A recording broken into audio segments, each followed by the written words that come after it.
Bismillahirrahmanirrahim. Assalamualaikum warahmatullahi wabarakatuh. Alhamdulillahirrahmanirrahim. Hari ini kita bertemu kembali masih di mata kuliah Geometri Jalan Raya di pertemuan yang ke-11. Dan hari ini kita akan membahas mengenai vertikal cekung. Apa saja sebenarnya yang perlu kita perhatikan ketika melakukan analisis untuk lengkung pada vertikal cekung, ya. Yang pertama adalah jarak pandang pada malam hari. Jadi pada saat kendaraan melaju pada lengkung vertikal cekung di malam hari, proporsi sinar lampu kendaraan ke arah depan itu sangat bergantung pada posisi lampu dan arah sinar. Nah, umumnya digunakan tinggi lampu sebagai asumsi ini setinggi 0,6 meter dan sudut arah sinar juga kurang lebih 1% ke atas diukur dari sumbu memanjang kendaraan. Lalu yang kedua yaitu kenyamanan pengemudi, ini terkait dengan suspensi kendaraan, fleksibilitas ban dan juga dari berat kendaraan.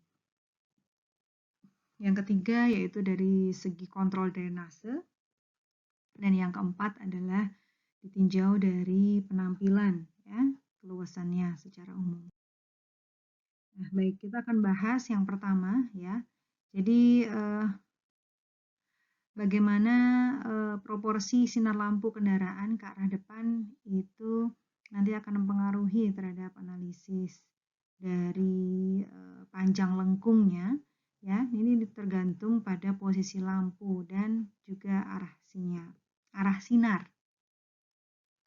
Nah, secara umum lengkung vertikal cekung panjang hingga jarak sinar itu mendekati sama dengan JPH atau jarak pandang henti, sehingga banyak notifikasi yang dibuat di dalam menuliskan atau menjelaskan untuk jarak sinar itu, ya. Jadi ada yang menotifikasikan dengan S, ya, atau jarak sinar, dan ada juga yang menotifikasikan sebagai JH atau jarak pandang henti. Nah, sehingga nanti untuk penentuan K-nya sendiri itu digunakan besar jarak sinar yang diasumsikan sama dengan JH atau JPH. Jadi kalau dilihat pada gambar ini di sebelah kiri itu adalah gambaran untuk JH yang lebih kecil daripada L, ya.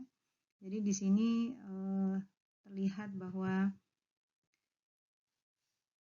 ini tadi adalah lampu, ya. Lampu kendaraan yang diasumsikan tingginya adalah sebesar 60 cm. Nah, ini lampu kendaraan. Nah, pada posisi yang cekung, nah, dia diasumsikan dia akan memiliki proyeksi antara pantulan sinar, ya, dari ini arah yang ini sampai dengan sebesar 1 derajat di atasnya. Nah, sehingga kalau dari gambaran ini terlihat bahwa suatu kondisi di mana panjang tikungannya L ini dia lebih panjang daripada pantulan sinarnya.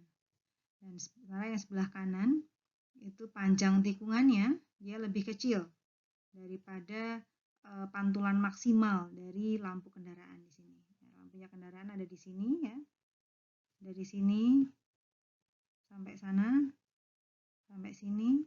Nah, sedangkan panjang tikungannya adalah sebesar L. Nah, dari kondisi ini maka ASTO merumuskan beberapa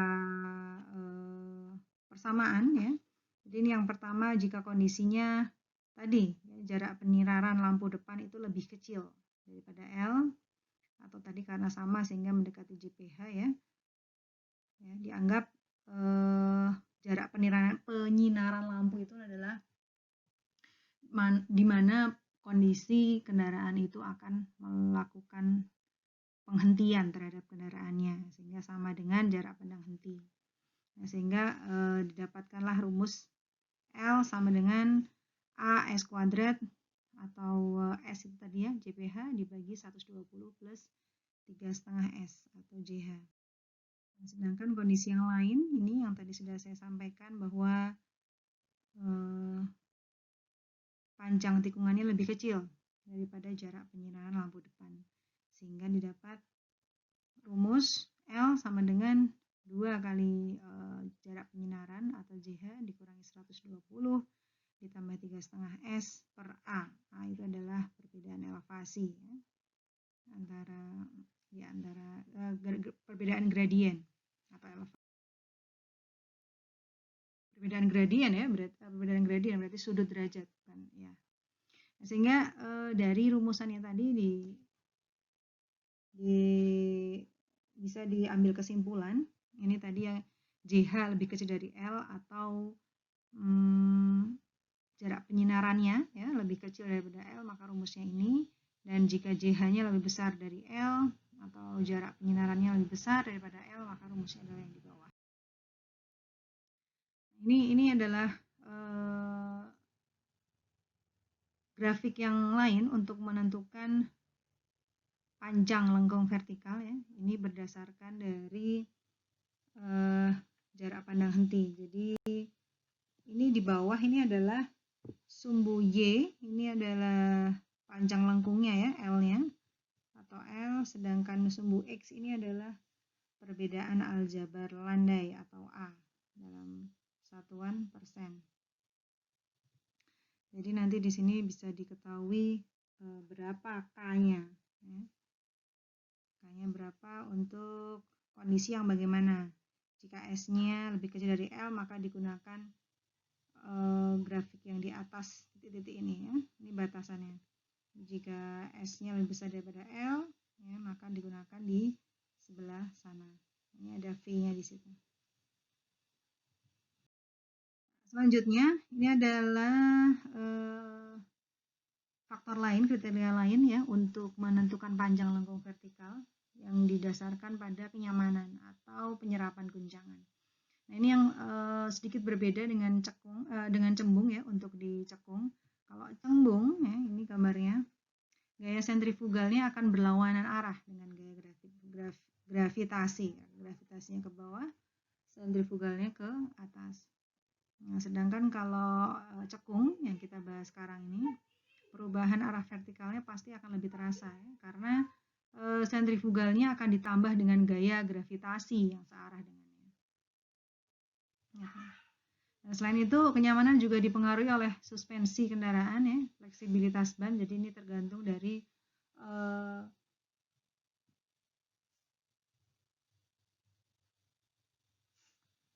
dari kondisi kendaraan.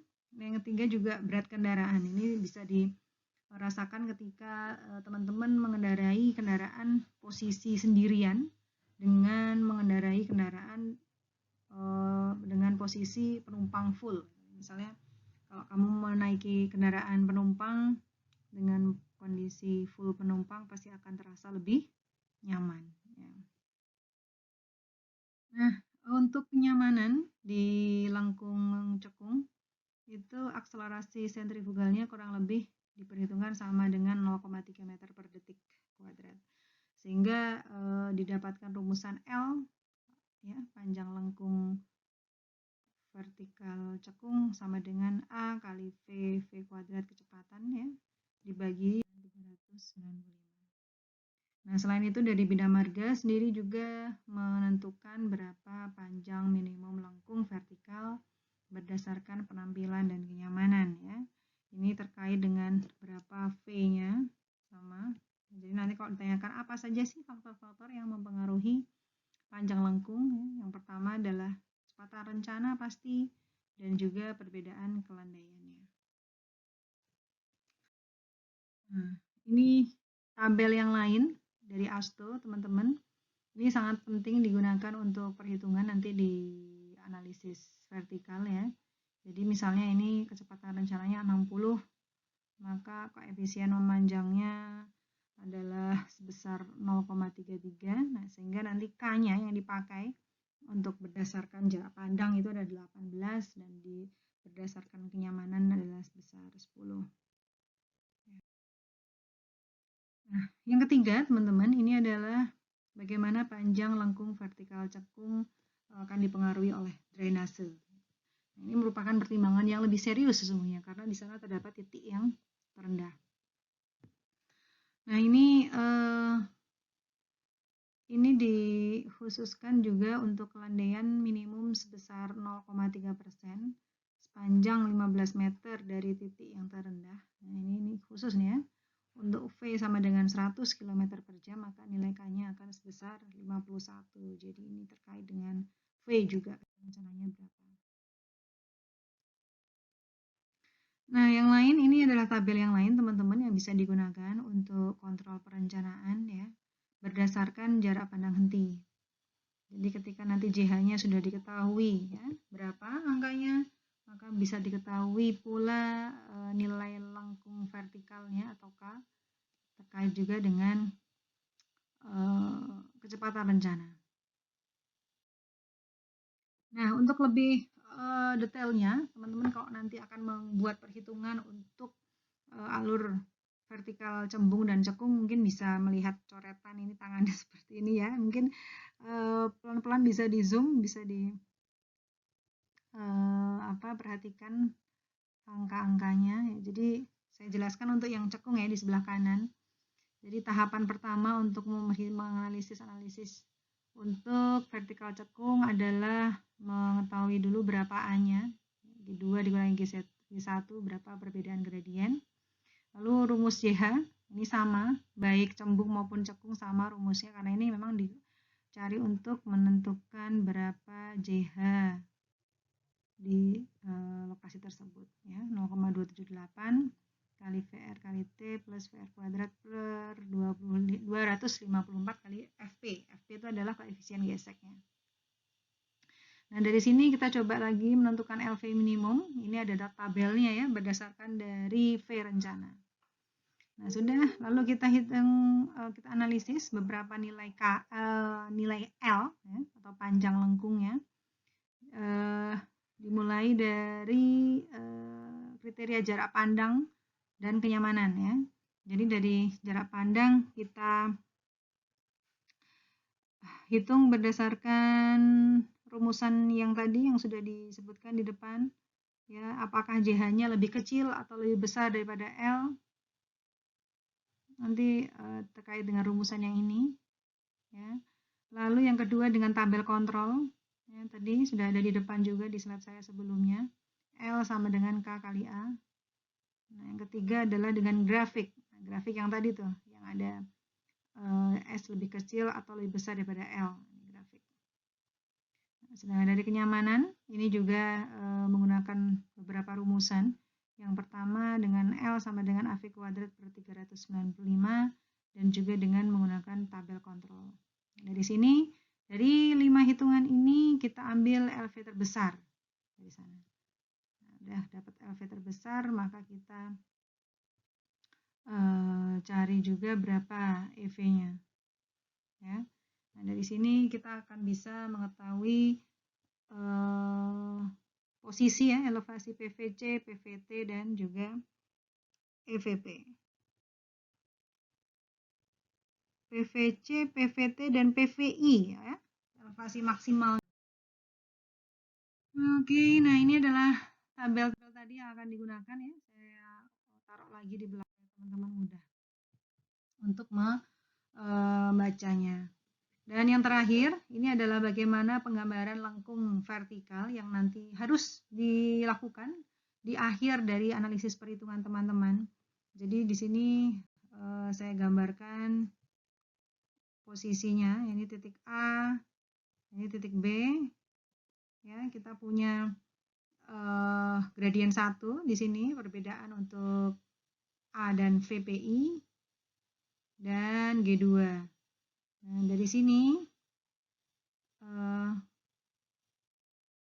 setelah kita perhitungkan tadi besaran L ya, L ini yang pertama kali nanti ditentukan tadi dari yang mana yang terbesar. LV mana yang terbesar berarti dianggap dia memenuhi dari semua kriteria yang ada. Ya. Nah, dari LV ini kita coba bagi dua pertama-tama. Kita bagi dua LV-nya. Lalu dari LV ini kita bisa bagi piasnya. Mau berapa pias yang akan digunakan.